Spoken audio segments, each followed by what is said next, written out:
Hello guys, welcome back to another new video. ನೋಡ್ತಾ ಇದ್ದೀರಾ, last ವಿಡಿಯೋದಲ್ಲಿ ನೋಡಿರ್ತೀರಾ ಪ್ಯಾರಾರ ರೋಡ್ ನೋಡಿದ್ವಿ, ಮತ್ತೆ ಫುಲ್ಲು ಅರಬ್ಬಿ ಸಮುದ್ರದಲ್ಲಿ ಆಟಾಡ್ಕೊಂಡು ಬಂದಿದ್ವಿ. ಈಗ ಸದ್ಯಕ್ಕೆ ನಾವು ಹೋಗ್ತಾ ಇರೋದು ಅರಂಬುಲ್ ಬೀಚ್ ಕಡೆ ನಮ್ಮ ಪಯಣ ಹೊರಟಿದೆ. ಪ್ಯಾರಾರ ರೋಡಿಂದ ಅರಂಬುಲ್ ಬೀಚ್ ಬಂದು ಸುಮಾರು 20 ಕಿಲೋಮೀಟರ್ಸ್ ಇದೆ. ನೋಡಿ, ಗೋವಾದ ಬ್ಯೂಟಿ ಏನಂದರೆ ಸುತ್ತ ಸಮುದ್ರ ನೀರಿನಿಂದ ಸೆಂಟ್ರಲ್ಲಿ ಸ್ವಲ್ಪ ಐಲ್ಯಾಂಡ್ಸು, ಮತ್ತು ನಿಮಗೆ ಜಾಸ್ತಿ ಬ್ರಿಡ್ಜ್ಗಳು ಸಿಗ್ತಾ ಇರುತ್ತೆ, ಒಳ್ಳೊಳ್ಳೆ ವ್ಯೂ ಪಾಯಿಂಟ್ ಸಿಗುತ್ತೆ. ನೋಡ್ತಾ ಇರ್ಬೋದು ಸುತ್ತ ಸಮುದ್ರಗಳು ಹೆಂಗಿದೆ ಅಂತ. ಫುಲ್ಲು ಸಮುದ್ರ, ಆಮೇಲೆ ಸ್ವಲ್ಪ ಐಲ್ಯಾಂಡ್ಸ್ ಇದೆ, ಅಲ್ಲಲ್ಲಿ ಆಗಾಗ ಬೋಟ್ಗಳು ಕೂಡ ಕಾಣ್ತಾ ಇರುತ್ತೆ, ಒಳ್ಳೊಳ್ಳೆ ವ್ಯೂ ಸಿಗುತ್ತೆ.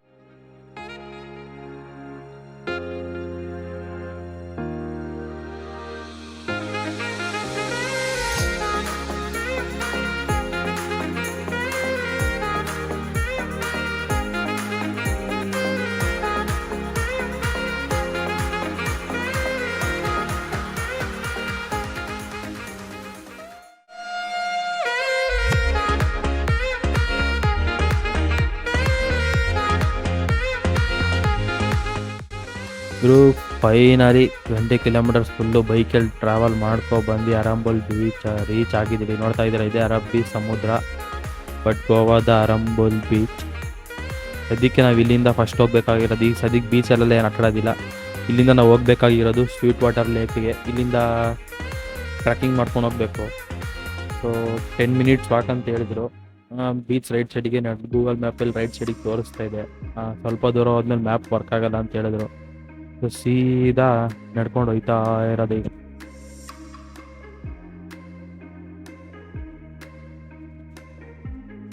ಈ ಬೀಚ್ ಅಂತೂ ಫುಲ್ಲು ಪ್ರಶಾಂತವಾಗಿತ್ತು, ಜಾಸ್ತಿ ಕ್ರೌಡ್ ಇಲ್ಲ ಅಂತಾನೆ ಹೇಳ್ಬೋದು.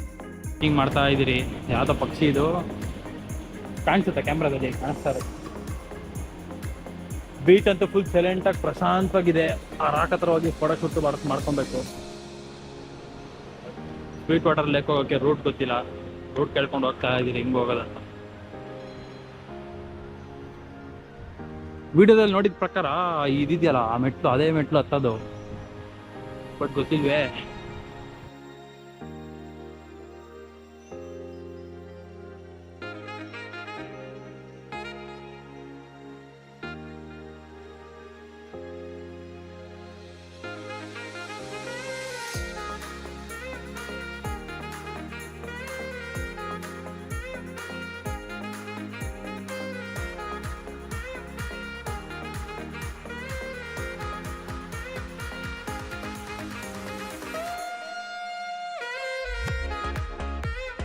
ಇದು ಶಾಪಿಂಗ್, ಆ ವೇಲಿ ಶಾಪಿಂಗ್ ಸ್ಟ್ರೀಟ್ನ ಓಪನ್ ಮಾಡ್ಕೊಂಡ್ಬಿಟ್ಟಿದ್ದಾರೆ. ಆ ಕಡೆ ಈ ಕಡೆ ಫುಲ್ ಶಾಪ್ಸ್ ಇರುತ್ತೆ. ನಾವು ಸೆಂಟ್ರಲ್ಲಿ ನಡ್ಕೊಂಡು ಹೋಗ್ತಾ ಇರಬೇಕು.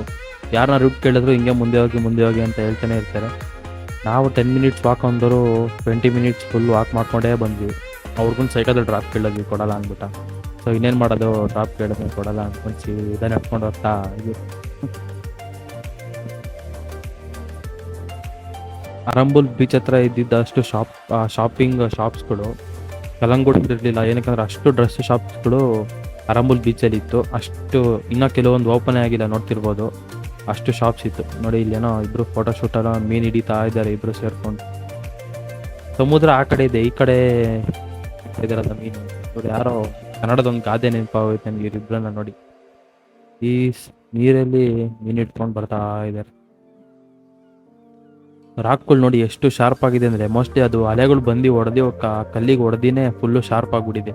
ಅಲ್ಲಿ ಇಳಿಯೋಕೆ ಜಾಗನೇ ಇರಲಿಲ್ಲ. ಹಾಗೆ ಹೇಳಿದೆ ಅಲ್ಲಿ ಫೋಟೋ ಶೂಟ್ ಮಾಡ್ಕೋಬೇಕಂತ, ಬಟ್ ಹೋಗೋಕೆ ಜಾಗ ಇರಲಿಲ್ಲ. ಸರಿ, ಬರ್ಬೇಕಾದ್ರೆ ಯೋಚನೆ ಮಾಡೋಣ, ಫಸ್ಟು ಡೆಸ್ಟಿನೇಷನ್ ರೀಚ್ ಆಗೋಣ. ರೂಟ್ ಬೇರೆ ಯಾರು ಕರೆಕ್ಟಾಗಿ ಹೇಳ್ತಾ ಇಲ್ಲ, ಎಲ್ಲ ಸ್ಟ್ರೈಟ್ ಹೋಗಿ ಅಂತ ಇದ್ರು. ಸೊ ಅದಕ್ಕೆ ಫಸ್ಟು ಡೆಸ್ಟಿನೇಷನ್ ಹೋಗಿ ನೋಡೋಣ ಅಂದ್ಬಿಟ್ಟು ಸುಮ್ಮನಾದ್ವಿ.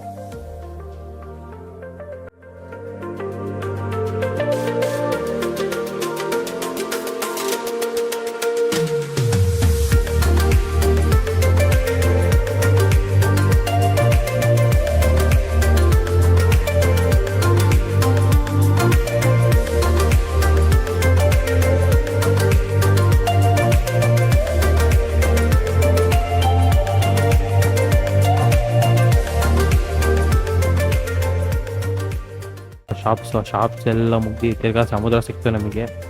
ಇದು ಅರಂಬುಲ್ ಬೀಚೇನೆ, ಬಟ್ ಇದು ಸ್ವೀಟ್ ವಾಟರ್ ಲೇಕ್ ಆಪೋಸಿಟ್ ಇರುತ್ತೆ. ಅಲ್ಲಿ ನೋಡ್ತಾ ಇರೋದು ಅದು ಮೈನ್ ಅರಂಬುಲ್ ಬೀಚು. ಅಲ್ಲಾದರೂ ಸ್ವಲ್ಪ ಕ್ರೌಡ್ಸ್ ಇತ್ತು, ಇಲ್ಲಿ ಇದ್ದಿದ್ದು ಕ್ರೌಡ್ಸೇ ಇಲ್ಲ ಅಂತಲೇ ಹೇಳ್ಬೋದು. ಫುಲ್ಲು ಖಾಲಿ ಇದ್ದಾರೆ. ಏನೊಂದು ಟೋಟಲ್ ಎಲ್ಲ ಒಂದು 20 ಜನ ಇದ್ರು ಇರ್ಬೋದು ಅಷ್ಟೇ. ಅಲ್ಲಿ ಅಷ್ಟು ಪ್ರಶಾಂತವಾಗಿತ್ತು ಬೀಚು. ಕ್ರೌಡ್ಲೆಸ್ ಅನ್ಬೋದು. ಭಾಗ ಕಲಂಗುಟ್ ಅಂತೂ ಫುಲ್ಲು ಜನ, ಬಟ್ ಇಲ್ಲಿ ಫುಲ್ ಆರಾಮಾಗಿದೆ. ಕೆಳಗಡೆ ಫುಲ್ ಕಾಲಂತೂ ಸುಡ್ತಾ ಇದೆ. ಆ ಮಣ್ಣು ಎಷ್ಟು ಬಿಸಿ ಇತ್ತು ಅಂದರೆ ಆ ಸ್ವಲ್ಪ ಸ್ಲಿಪ್ ಒಳಗಡೆ ಹೋಗ್ಬಿಡೋದ್ರು ಫುಲ್ಲು ಸುಡೋಕೆ ಶುರು ಆಗ್ತಾ ಇತ್ತು. ಬಟ್ ನಾವು ಇಷ್ಟು ದೂರ ನಡ್ಕೊ ಬಂದಿದ್ದು ಸ್ವೀಟ್ ವಾಟರ್ ಲೇಕ್ ನೋಡ್ಬೇಕಂತ. ನಮ್ಗೆ ಇನ್ನೂ ಸ್ವೀಟ್ ವಾಟರ್ ಲೇಕ್ ಸಿಕ್ಕೇ ಇಲ್ಲ. ಇನ್ನೂ ಮುಂದೆ ಹೋಗ್ಬೇಕಾ ಏನಂತನೂ ಗೊತ್ತಿಲ್ಲ. ಸದ್ಯಕ್ಕೆ ಇಲ್ಲಿ ಯಾರಾದ್ರು ಕೇಳಬೇಕು ಸ್ವೀಟ್ ವಾಟರ್ ಲೇಕ್ ಎಲ್ಲಿದೆ ಅಂತ. ಫುಲ್ಲು ಖಾಲಿ ಬೀಚು. ಸಖತ್ತಾಗಿದೆ ಬೀಚ್ ಮಾತ್ರ ನೋಡೋದಕ್ಕೆ. ನೋಡಿ, ಎಲ್ಲ ಒಂದು 20 to 30 ಮೆಂಬರ್ಸ್ ಬಿಟ್ಟರೆ ಜಾಸ್ತಿ ಜನನೇ ಇರೋದಿಲ್ಲ ಇಲ್ಲಿ. ಅದು ಫಾರಿನರ್ಸೇ ಇರ್ತಾರೆ. ನಮ್ಮ ಅಲ್ಲಿ ಗೋವಾದವ್ರಾಗಿರ್ಬೋದು, ಇಂಡಿಯಾದವ್ರಾಗಿರ್ಬೋದು ತುಂಬಾ ಕಮ್ಮಿ ಈ ಕಡೆ ಬರೋದು. ಕೆಲವೊಬ್ರು ಮಾತ್ರ ಬರ್ತಾರೆ ಅಷ್ಟೇ ಈ ಕಡೆ ಅಂತಲೇ ಹೇಳ್ಬೋದು.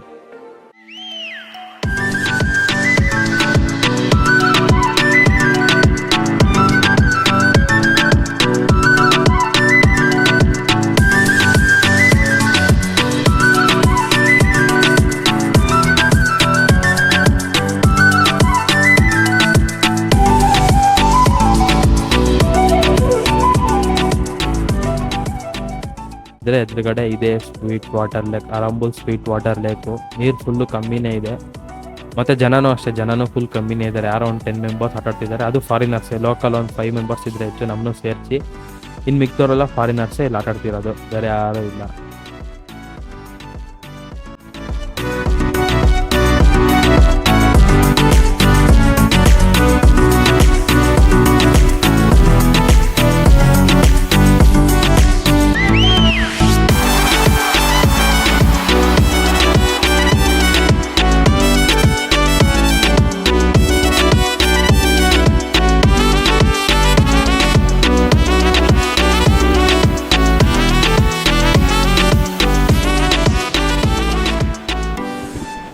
ವಾಟರ್ ಲೇಕಲ್ಲಿ ಆಟ ಮುಗಿಸ್ಕೊಂಡು ಸೀದಾ ಬಂದಿದ್ದು ಸಮುದ್ರಕ್ಕೇನೆ. ತಿರ್ಗಾ ಹೆಂಗೂ ನೆಂದೋಗಿದ್ರಿ, ತಿರ್ಗಾ ಏನಕ್ಕೆ ಸಮುದ್ರದಲ್ಲಿ ಆಟ ಆಡ್ಬೇಡ್ದಂತ ಸೀದಾ ಅಲ್ಲಿಂದ ಹಂಗೆ ಎದುರುಗಡೆನೆ ಸಮುದ್ರ ಅಲ್ವಾ, ಸೀದಾ ನಡ್ಕೊಬಂದು ಸಮುದ್ರಕ್ಕೆ ಬಂದೇ ಬಿಟ್ವಿ. ನೋಡಿ ಆ ಚೇರ್ಸ್ ಹಾಕಿರ್ತಲ್ಲ, ಅದರಿಂದ ವ್ಯೂ ಪಾಯಿಂಟ್ ಹೆಂಗಿದೆ ಅಂತ. ಈ ಅಲ್ಲೇ ಮಲ್ಕೊಂಡು ಸ್ವಲ್ಪ ಹೊತ್ತು ರೆಸ್ಟ್ ಮಾಡಿದ್ವಿ. ಅಲ್ಲಿ ಆರ್ಡ್ರ್ ಮಾಡಿದ್ರೆ ಮಾತ್ರ ಚೇರ್ಸ್ ಮೇಲೆ ಕುತ್ಕೊಬೋದು, ಇಲ್ಲಾಂದರೆ ಕುತ್ಕೊಳ್ಳೋಕ್ಕೆ ಬಿಡೋದಿಲ್ಲ ಅವರು. ಸೊ ಕುತ್ಕೊಳ್ಳೋದಕ್ಕೆ ಏನು ಚಾರ್ಜಸ್ ಮಾಡೋದಿಲ್ಲ, ಬಟ್ ಅವ್ರ ರೆಸ್ಟೋರೆಂಟಿಂದ ನೀವು ಆರ್ಡ್ರ್ ಮಾಡ್ಕೊಬೇಕು. ನಾವು ಕೂಡ ಮಶ್ರೂಮ್ ಕಬಾಬು, ಈರುಳ್ಳಿ, ಆನಿಯನ್ ಪಕೋಡ ಏನೇನೋ ಆರ್ಡ್ರ್ ಮಾಡಿದ್ವಿ, ಮತ್ತು ಕೂಲ್ ಡ್ರಿಂಕ್ಸ್ ಎಲ್ಲ ತೊಗೊಂಡಿದ್ವಿ. ನೋಡಿ ನೀರಲ್ಲಿ ಆಟ ಆಡಿ ನಾವು ಟವಲ್ ಗಿವಲ್ ಏನೂ ತಂದಿರಲಿಲ್ಲ. ಸೊ ಹಂಗೆ ಬಂದು ಆಟ ಆಡ್ಕೊಂಡು ಡ್ರೆಸ್ ಚೇಂಜ್ ಮಾಡಿ ಸ್ವಲ್ಪ ಅಲ್ಲಿಂದ ಹೋಗ್ತಾ ಇದ್ದೀವಿ. ಹಿಂಗೂ ಬಿಸಿಲಿದೆಯಲ್ಲ ಪೂರ್ತಿ, ಸೂರ್ಯ ಅಲ್ಲಿಂದಾನೆ ಆವಿ ಮಾಡ್ಕೋತಾನೆ ಅಂದ್ಬಿಟ್ಟು ಸುಮ್ಮನಾದ್ವಿ. ಆ ರೇಂಜಿಗೆ ಬಿಸಿಲಿತ್ತಲ್ಲ. ಸೊ ನೋಡ್ತಾ ಇದ್ದಾರೆ ಗಾಯ್ದು ಇಷ್ಟು ಇವತ್ತಿನ ಒಂದು ವಿಡಿಯೋದಲ್ಲಿ ಅರಂಬುಲ್ ಬೀಚ್ ನೋಡಿದ್ವಿ, ಮತ್ತು ಸ್ವೀಟ್ ವಾಟರ್ ಲೇಕ್ ಕೂಡ ನೋಡಿದ್ವಿ. ಕಟಿಂಗ್ ಮಾಡ್ಕೊಂಡು ಅರಂಬುಲ್ ಬೀಚ್ ಹತ್ರ ಮೈನ್ ಅರಂಬುಲ್ ಬೀಚಿಗೆ ಬಂದ್ವಿ. ಸೇಮ್ ಒಂದೇ ಬೀಚೇ, ಬಟ್ ಮೈನ್ ಪಾಯಿಂಟಿಗೆ ಬಂದ್ವಿ. ವಾಪಸ್ ನಡ್ಕೊಬರೋಷ್ಟಲ್ಲಿ ಫುಲ್ಲು ಸುಸ್ತಾಗೋದ್ವಿ. ಈಗ ಸದ್ಯಕ್ಕೆ ನಾವು ನೆಕ್ಸ್ಟ್ ಇಲ್ಲಿಂದ ಹೋಗ್ಬೇಕಾಗಿರೋದು ಚಪಾರ ಫೋರ್ಟ್ಗೆ. ಚಪಾರ ಫೋರ್ಟ್ ನೋಡ್ಕೊಂಡು ಅಲ್ಲಿಂದ ಹಂಗೆ ಡೈರೆಕ್ಟ್ ರೂಮ್ಗೆ ಹೋಗ್ತೀರಿ. ಸೊ ಇದು ನೋಡ್ತಾ ಇದ್ದೀರಾ, ಇದಿಷ್ಟು ಇವತ್ತಿನ ಒಂದು ವಿಡಿಯೋ. ನಿಮ್ಗೆ ಈ ವಿಡಿಯೋ ಹೇಗೆ ಅನ್ಸುತ್ತಾ ಲೈಕ್ ಕಮೆಂಟ್ ಮಾಡಿ ಅಂತ ಹೇಳ್ತಾ ಮತ್ತೆ ಸಿಗೋಣ ಮುಂದಿನ ವಿಡಿಯೋದಲ್ಲಿ. ಅದೇವರೆಗೂ take care. Tata bye bye. Tata bye bye from Arambol beach.